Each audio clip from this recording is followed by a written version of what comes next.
Right. Hey guys, I'm Dylan Kimble, and I'm going to be addressing the topic of 3D printed firearms. So, through this presentation, I'm going to give you guys all the pros, cons, and other relevant information for you to be able to form your own opinion about whether or not 3D printing guns should be legal or not. 3D printing has many upsides. Firstly, it allows homeowners to produce their own self-defense instead of having to go to a gun shop or something to purchase a weapon there. 3D printing is a pretty intricate process as well, which means that those producing firearms are going to be limited only to those who are really serious about it and know what they're doing. And so this will lead to less people doing it for immature reasons such as entertainment, so forth. So hopefully it'll be safer when people are actually creating these firearms.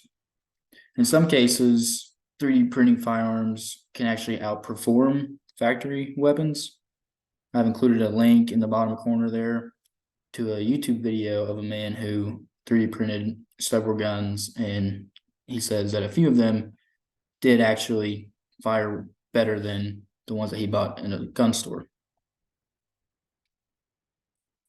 Perhaps the biggest downside to 3D printed firearms are what's called ghost guns. Ghost guns are 3D printed firearms that are unmarked. They have no serial number, no method of tracking, so they're untraceable by the government. This allows criminals to get away with crimes they've committed using the weapon. The other caveat is that because they are 3D printed, they're not made of metal and they are able to slip through metal detectors. In 2016, this happened in an airport.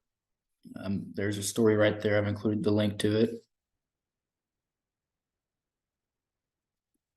Okay, so let's go through a little bit of history and how 3D printing can be applied to the world today, in the country today. So from the birth of our country, Revolutionary War, to the Civil War, to modern day wars and law enforcement, guns have always been an integral part of our country's history. The U.S. has been so successful because of its preparedness and willingness to, if necessary, resort to violent force for protection. 3D printing guns will allow more citizens to be armed, thus increasing their ability to protect themselves and fight off a tyrannical government, again, only if necessary, as we've proven to have to do before when we split from England, and as the Second Amendment tells us we have a right to do. However, 3D printing guns is not limited to just citizens. It can also be applied to the military, possibly providing more weapons for soldiers at a lower cost, allowing their budget money to be directed elsewhere. The application of 3D printing to the firearm manufacturing process poses challenges both technically and ethically. For one, it pushes the 3D printing process to the limits.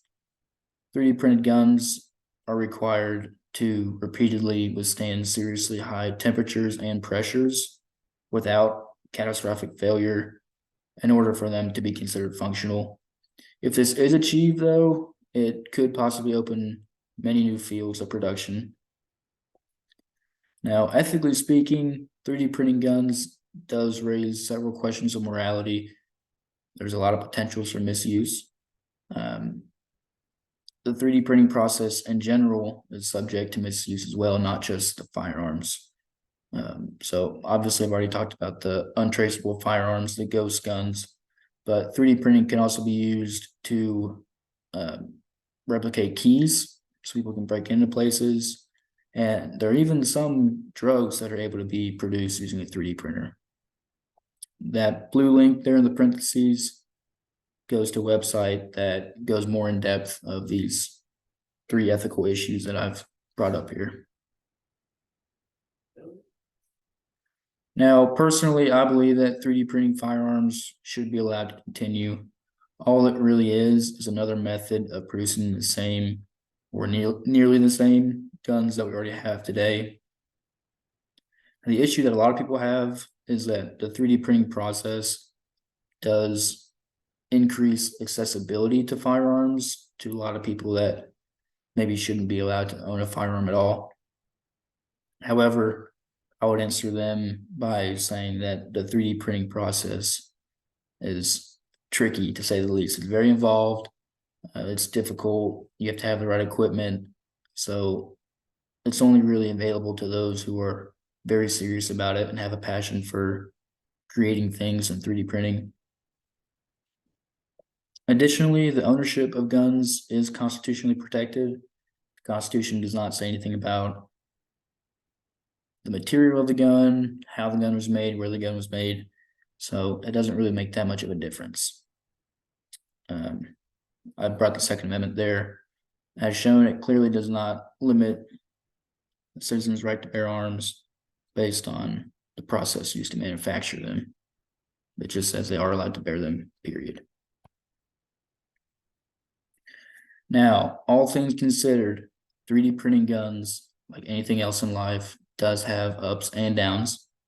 Regardless, the Constitution is not specific when it comes to guns, as I just stated. So I believe properly regulated 3D printing guns ought to still be allowed. Thank you very much for your time, for listening. Does anybody have any questions? All right.